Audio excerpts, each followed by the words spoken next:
இப்போது நம்மோடு பேசுவதற்காக விமான நிலைய கள செயற்பாட்டு மேலாளர் திரு சுகுமார் ஜெயமுடி நம்மோடு நேரலையில் இணைந்திருக்கார் காணொலி மூலமாக. அவரோடு நாம் இது குறித்து பல விஷயங்களை நேர்களுக்கு தகவல்களை வழங்குவதற்காக காத்திருக்கோம். சார் வணக்கம் சார். சுகுமார் சார். சார், இன்னைக்கு மத்திய விமான போக்குவரத்து துறை அமைச்சகமானது இந்த விமானம் எதனால் இந்த விபத்தை சந்திச்சது அப்படின்ற விவரங்களை அதிகாரப்பூர்வமாக வெளியிட்டிருக்காங்க. நீங்களும் நிச்சயமா ஜெயா பிளஸ் வாயிலாகவும் மற்ற தொலைக்காட்சி வாயிலாக பார்த்திருக்க முடியும் நாங்கள் நம்புகிறோம். இந்த விபத்து அறிக்கையை நீங்கள் எப்படி சார் பார்க்குறீங்க?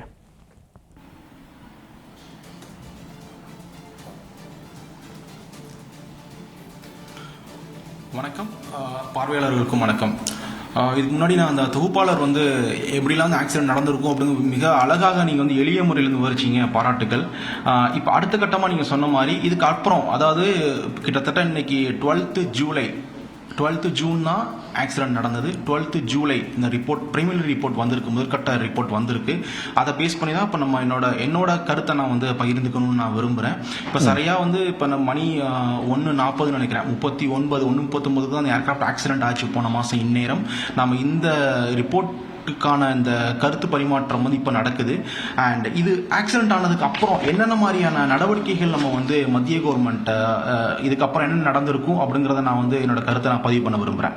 ஃபர்ஸ்ட் இந்த ஆக்சிடென்ட் நடந்ததுக்கு அப்புறம் அந்த மேடே கால் வந்ததுக்கு அப்புறம் ஏடிசிக்கு வந்ததுக்கப்புறம் ஏடிசி தன்னோட ரிப்போர்ட் ஏர்போர்ட் அத்தாரிட்டிக்கு அண்ட் ஏர்லைன் டிபார்ட்மெண்ட்டுக்கு அனுப்பியிருப்பாங்க. அதை பேஸ் பண்ணி இமீடியட்டாகவே ஏர்போர்ட் அத்தாரிட்டி அந்த ஏர்லைன் ஆப்ரேட்டர் நம்ம டிஜிசிக்கு இன்ஃபார்ம் பண்ணியிருப்பாங்க.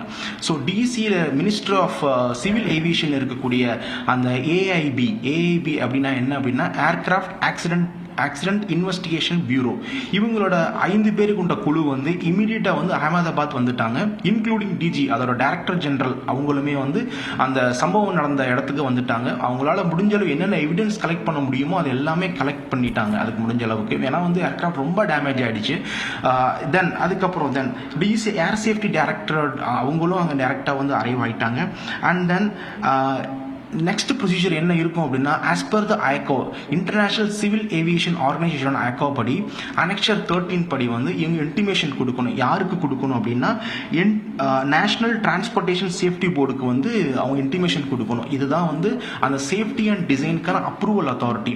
அண்ட் தென் அவங்களோட தரப்புல இருந்தும் குழுக்கள் அமைப்பாங்க. ஸோ இந்த எல்லா குழுக்கள் சேர்ந்து இன்வெஸ்டிகேஷன் பண்ணி தான் இப்போ நமக்கு ரிப்போர்ட் கொடுத்துருக்காங்க. அண்ட் எந்தெந்த குழுக்கள் அப்படின்னு நான் சொல்லிடுறேன் உங்களுக்கு. ஏஐபி ஏற்கனவே சொன்ன மாதிரி aircraft accident investigation bureau and என்டிஎஸ்பி and Boeing, அந்த ஏர்கிராஃப்டோட மேனுஃபேக்சர் சைட்ல இருந்தும் இன்ஜின் சைட்ல ஜிஇ அப்படிங்கிற கம்பெனில இருந்தும், அண்ட் தென் நம்ம கிட்ட எப்படி நம்ம ஏஐபிங்கிற போர்டு இருக்கிறோமோ அதே மாதிரி மற்ற நாடுகளுடைய யூகே அண்ட் போர்ச்சுகல், கனடா நாடுகளுடைய அந்த போர்டும் இன்வெஸ்டிகேஷன்ல இறங்கியிருக்காங்க. ஏன்னா அந்த நாட்டோட குடிமக்கள் அந்த ஆன் போர்டில் இருந்ததுனால அவங்களோட டீமும் நம்ம நாட்டோட இன்வெஸ்டிகேஷன் டீமோட கலந்துருக்காங்க. அண்ட் கூடுதலாக தகவல் நான் என்ன சொல்லணும் அப்படின்னா, நம்ம இந்த இன்வெஸ்டிகேஷன் டீம் ஏஐபி கிட்ட இந்த நம்ம ரிப்போர்ட்லேயே பார்க்கலாம், ஒரு 5 பேர் கொண்ட குழுவை நிர்ணயிச்சிருக்காங்க. அந்த 5 பேர் கொண்ட குழுவில் நம்ம தமிழகத்தை சேர்ந்த மிஸ்டர் வீரராகவன் சார், ஏர் சேஃப்டி ஆஃபீஸர், அவரும் இதில் ஒன் ஆஃப் த மெம்பராக இருந்திருக்காங்க. அண்ட் தென் இதுக்கு நீங்கள் காணொலி போட்டி விரிவு பண்ணதில் நீங்கள் சொன்னது கரெக்ட் தான். நம்ம இந்த ஆக்சிடென்ட் நடந்த அடுத்த நாள் நம்ம இதை நம்ம கலந்துரையாடணும். என்னோட கருத்து என்ன இருந்தது அப்படின்னா, நோ பேர்ட் ஹீட் ஆகிறதுக்கு வாய்ப்புகள் கம்மி. ஃபியூல், அதாவது அந்த ஃபியூல் சப்ளைக்கான அந்த எலக்ட்ரிக்கல் சிஸ்டம்ஸ் தான் ஏதாவது ஃபால்ட் இருக்கும் அப்படிங்கிறத கருத்து கணிப்பு இருந்தது. ஆனால் இப்போ அதை இந்த பிரிமினரி ரிப்போர்ட் மூலம் அதை உறுதிப்படுத்தியிருக்காங்க. அதாவது பவர் கட் ஆனது எதனால அப்படின்னா எலக்ட்ரிக்கல் சப்ளை கட் ஆனதுனால மட்டும்தான் சார். சார், இப்போ இந்த காட்சிகளை பார்த்ததுக்கு அப்புறம் நமக்கு இருக்கக்கூடிய முக்கியமான சந்தேகம், இந்த விமான விபத்து நடந்தது அப்படின்றது சில நொடிகளில் நடந்து முடிஞ்சிருக்கு. அப்போ இந்த கட் ஆஃப் ரன்ல இருந்து கட் ஆஃப் நிலைக்கு மாறுறது முன்கூட்டியே விமானிகள் அறிஞ்சிருக்க முடியாதா? அந்த விமானம் ஓடுதளத்திலிருந்து புறப்படுவதற்கு முன்பே அதை அறிஞ்சிருக்க முடியாதா? இல்லை இது திடீரென ஏற்படக்கூடிய தொழில்நுட்ப சிக்கல், இதெல்லாம் நம்ம ஒன்றும் செய்ய முடியாது அப்படின்ற பதிலை நம்ம எடுத்துக்கலாமா? எப்படி புரிஞ்சுக்கலாம்? இதில் அனுபவம் மிக்கவர் நீங்கள், அந்த அடிப்படையில் நாங்கள் இந்த கேள்வியை உங்கள்கிட்ட முன்வைக்கிறோம். பொதுவாக நாங்கள் வந்து தரைதளத்தில் கையாளும் போது வந்து ஏர்க்ராஃப்ட் மெயின்டெனன்ஸ் இன்ஜினியராக இருக்கட்டும் சரி, ரேம் சூப்பர்வைசராக இருக்கட்டும் சரி, இது எல்லாமே அவங்களோட சூப்பர்விஷன் அண்டரில் தான் வந்து ஃப்ளைட் கிளியர்னு சொல்லுவோம். ஸோ இந்த பர்டிகுலர் ஃப்ளைட்டுக்கும் பார்த்தீங்க அப்படின்னா டெல்லியிலேருந்து அரைவ் ஆனதுக்கு அப்புறம் கிட்டத்தட்ட வந்து குரூ, அதாவது அந்த எஃப்டிஆர்னு சொல்லுவோம், ஃப்ளைட் டேட்டா ரிப்போர்ட்னு சொல்லுவோம். அதில் வந்து pilot defect report page number 13 அந்த ரிப்போர்ட்டில் பார்த்தீங்கன்னா பைலட் வந்து ஸ்டெபிலைசர் ஸ்டாப் போஸ்ட் XDCR அப்படிங்கிற டெக்லாக்ல மென்ஷன் பண்ணி, தட் மீன்ஸ் சென்சாரோட ஸ்டெபிலைசரோட ஒரு கண்டிஷன் வந்து ஃபால்ட்டாக இருக்குன்னு சொல்லியிருக்கு. அதை வந்து இமீடியட்டாகவே வந்து அகமதாபாத் இருக்கக்கூடிய AME aircraft maintenance engineer rectify பண்ணி அதை கிளியர் பண்ணி இருந்திருக்காரு. ஸோ அது ஸ்டெபிலைசருக்கான அதனால என்ன யூஸ் இருக்கும் அப்படின்னா அதுதான் வந்து அந்த டைரக்ஷன் இண்டிகேஷன், எவ்வளோ வெலாசிட்டி இருக்கு, இதெல்லாமே வந்து சரியான முறையில் வந்து பைலட்டுக்கு அந்த டிஸ்பிளேல இப்போ எல்லாமே டிஜிட்டல் மயம் ஆனதுனால எல்லாமே டிஸ்பிளேல அவரால் கண்காணிக்க முடியும். ஸோ நீங்க கேட்ட கேள்வி அகைன் எஸ், ஏன்னா வந்து இது வந்து வித்தின் அ செகண்டுக்குள்ள நடக்கிறதுனால, ஏன்னா பைலட்டுக்கான வேலைகள் பார்த்தீங்கன்னா அவங்க ரன்வே கரெக்டாக போகிறோமா, கரெக்டான டைரக்ஷன்ஸ் போகிறோமா, அதாவது நம்ம எந்த டைரக்ஷன் நம்ம டேக் ஆஃப் பண்ணிக்கிட்டு இதெல்லாமே மைண்டில் ஓடிக்கிட்டே இருக்கும். அண்ட் தென் இதுவும் one of the job. But within a செகண்டில் இருக்கிறதுனால அதை வந்து இது கண்டிப்பாக வந்து மேனுவல் எரராக இருக்க வாய்ப்பு கிடையாது. இது கண்டிப்பாக வந்து அந்த இன்ஜினோட பவர் சப்ளை, இன்ஜின் ஃபெயிலியர் எதனால ஆயிருக்கு அப்படின்னா இந்த பவர் சப்ளை இல்லாதனால தான் ஆயிருக்கு சார்.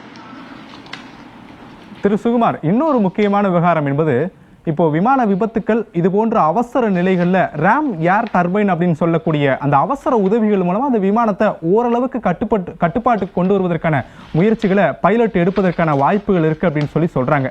2009 அமெரிக்காவில் நடந்த விமான விபத்து கூட இதற்கு உதாரணமாக மேற்கோள் காட்டுறாங்க. ஆனால் அந்த விஷயங்கள் கூட இந்த அகமதாபாத் விபத்தில் ஏன் கை கொடுக்காம போயிருக்கோம் அப்படின்னு நீங்கள் நினைக்கிறீங்க? ஏன்னா இது பலருக்கு இருக்கக்கூடிய கேள்வியும் கூட. நீங்கள் சொன்ன மாதிரி அந்த ரேம் அந்த டர்பைன் எதுக்காக பண்ணுறோம்னா அது ஒரு உந்து சக்தி தான். அது வந்து ஒரு இப்போ நம்ம கார்லேயே போயிட்டு இருக்கோம் அப்படின்னா இடையில பெட்ரோல் இல்லாமல் போயிடுது, தள்ளுறதுக்கான ஒரு உந்து சக்தி மட்டும்தான்.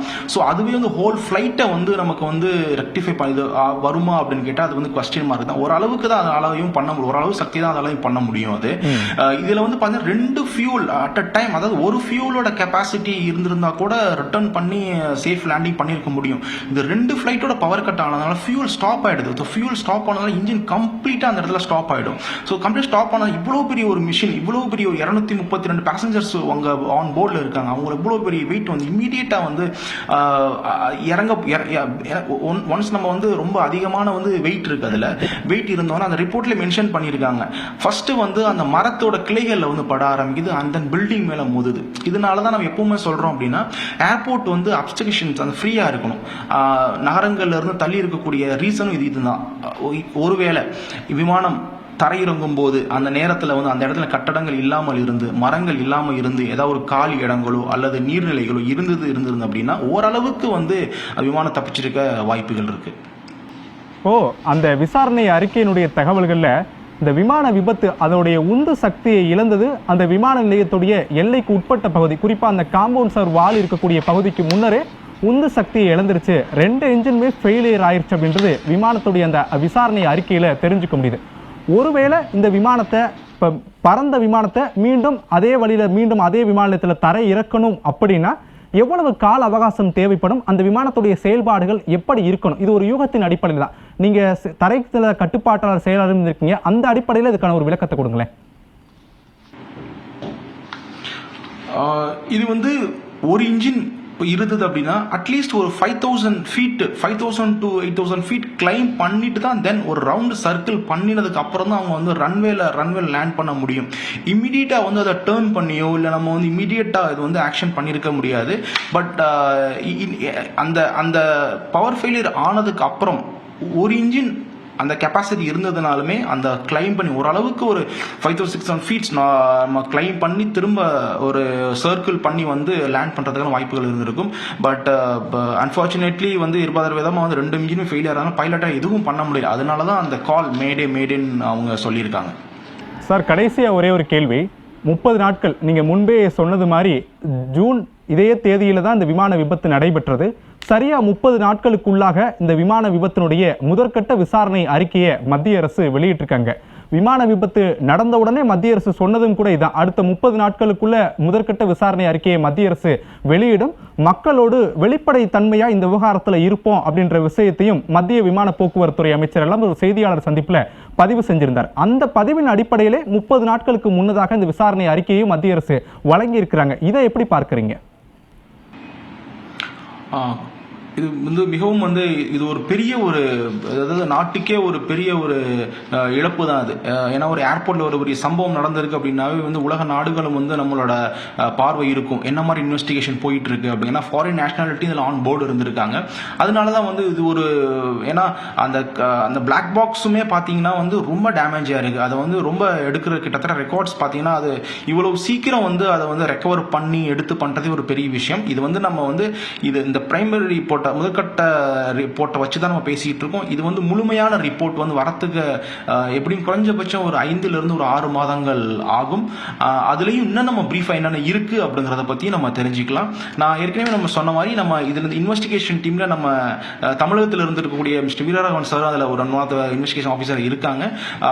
மேலும் இதில் என்னென்ன மாதிரியான ப்ராக்ரஸ் ஆகிட்டு இருக்கு அப்படிங்கிறதையும் நம்ம சென்ட்ரல் கவர்மெண்ட், அதாவது நம்ம மத்திய அரசாங்கம் வந்து வெளிப்படைத்தன்மையாக தான் இருக்காங்கன்னு அந்த விஷயத்துல நான் சொல்றேன் சார்.